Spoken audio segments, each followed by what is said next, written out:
Destiny 2 has been announced and is in the works. So, as we're now nearing the end of Destiny 1's life cycle, I think it's time to look back and reflect on Destiny 1 as a whole. So welcome everyone to my review of Destiny.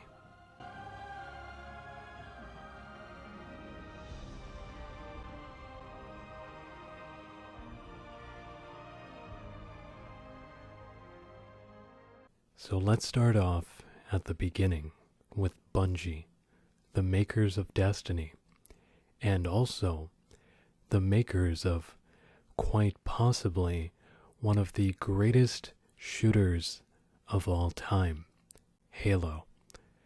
Now, I want to talk about Halo for just a second to do a little bit of comparing with Destiny. Halo was a masterpiece, a work of art, a game with a compelling storyline that drew you further and further in, even after just spending what may have been an entire day trying to get through some of the levels in the main campaign. Halo was truly something amazing, but that's not the focus of this video. This video is about Destiny. So let's fast forward about a decade now, and then we hear word about this game going into development by the company which released Halo, and that game is the game known as Destiny. Everyone is excited about this game. There's so much hype around it. A ton of money goes into the marketing for the game, the advertising, and it is being billed as an epic science fiction story. We are shown amazing things in the trailers and reveals, and then Destiny becomes the most pre-ordered game ever. Now let that sink in. The most pre-ordered game ever in the history of video games. So then September 2014 rolls around and Destiny is released. Now you would think that the studio that gave us Halo in the past would make a game changer, especially with all the amazing things they had been showing us up until this point. But there's a but. That was not exactly the case. So let's take it from the top here. The story. From the start of the game, you find out about two things: the Traveler and the Darkness, which are opposing forces. But as of right now, I don't have time to explain the rest of the story, nor do I really have time to explain why it is that I don't have time to explain. So I'm just gonna go ahead and end the video at that. I'm just kidding.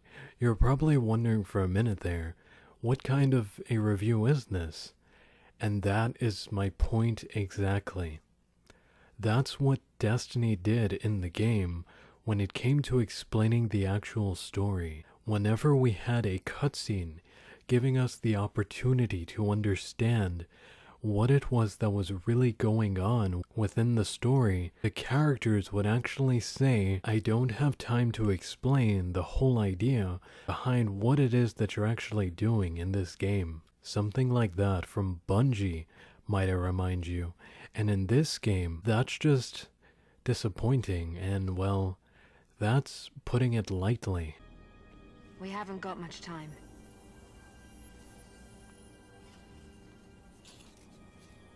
I don't even have time to explain why I don't have time to explain. I could tell you of the great battle centuries ago. How the Traveler was crippled. I could tell you of the power of the Darkness, its ancient enemy. There are many tales told throughout the city to frighten children. Now, I don't want to dwell on that because something like that is just unfair and wrong. So let's move past that to another aspect of the story. The importance of your character throughout the game. The person that you're playing as, their importance, their value. Every time we had an interaction that showed things being moved forward, it felt generic and like my character had no real significance to him or her. And also, if I were not the one to do the things that were requested of me, basically, the character that you are playing on and spending a countless amount of hours and time on, they had no real substance to them. Once again, I would like to remind you that this company made the critically acclaimed Halo. When you consider that, you just wonder to yourself, what happened? But let's continue moving forward to another aspect of the story. And this time, we're going to be taking a look at the campaign, specifically the campaign time, or the actual amount of time it takes you to get from the beginning of the game to the end with the credits rolling. I would say 15 hours, and to be honest, I think that's actually being just a little generous. Now, I would like to point out that before the game released, there was an interview with the community manager, and this is what was stated. Destiny is a big, big game with loads of activities that will keep you busy for countless hours. That's the message Bungie's community manager, Deej, tries to get across as part of a recent Best Buy Google Hangout. Asked how many hours of gameplay can we expect from the upcoming title, Deej wouldn't give a specific estimation, but said you're not likely to finish the game anytime soon, if you ever do. Now, for a game that you are not likely to finish, beating the campaign in 15 hours, being generous, of course, something just isn't making too much sense here. Now, adding on top of that, I would like to mention that this was a full-priced game at release, $60 US, yet the promises made and things shown by Bungie, they don't quite add up. It's almost like everyone that bought the game, they had all been duped, or had they? Let's fast forward 2 years to the release of the most recent expansion, Rise of Iron. Rise of Iron was priced at $30 US.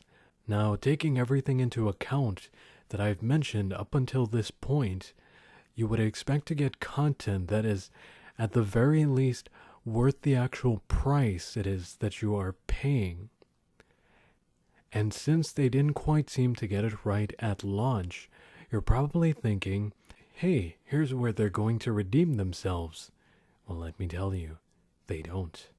The Rise of Iron campaign has less than 2 hours worth of actual gameplay content within it.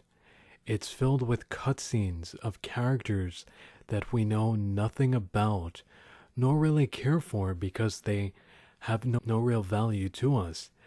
And on top of that, it adds nothing in terms of us understanding anything more about the Traveler or the Darkness. It moves on to an entirely different topic, but let's continue moving forward to the endgame content of Destiny, and I am talking about the raids. While Destiny has severely lacked in the other areas that I have mentioned, the raids are by far the greatest thing about Destiny. The raids are amazing. They are well thought out encounters that force you to think outside the box as you try to figure out how to defeat enemies, open doorways, solve puzzles, and defeat the complex bosses that you encounter. Now, while the raids are amazing, there's only one problem. Not everyone has the chance to experience the raids.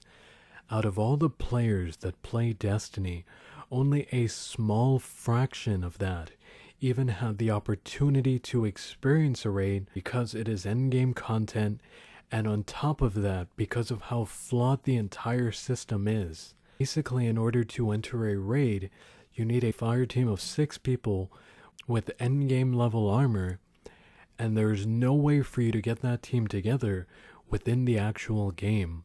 You have to go outside of the game in order to find people who would be willing to go through the raid with you. And that is such a terrible design. The best content within the game, and they place it behind a wall. Look, Destiny is a game which many people were excited for and hyped about, but Bungie led everyone on, and in the end, they let a lot, and I mean a lot of people, down. The only thing I can say is, let's hope there isn't a repeat of this come release of Destiny 2. With that being said, if you disagreed with me on any of my points, or have something you would like to share, let me know in the comments. Also, remember to like and subscribe if you enjoyed the video. I'm Wolfie, and I'll see you next time.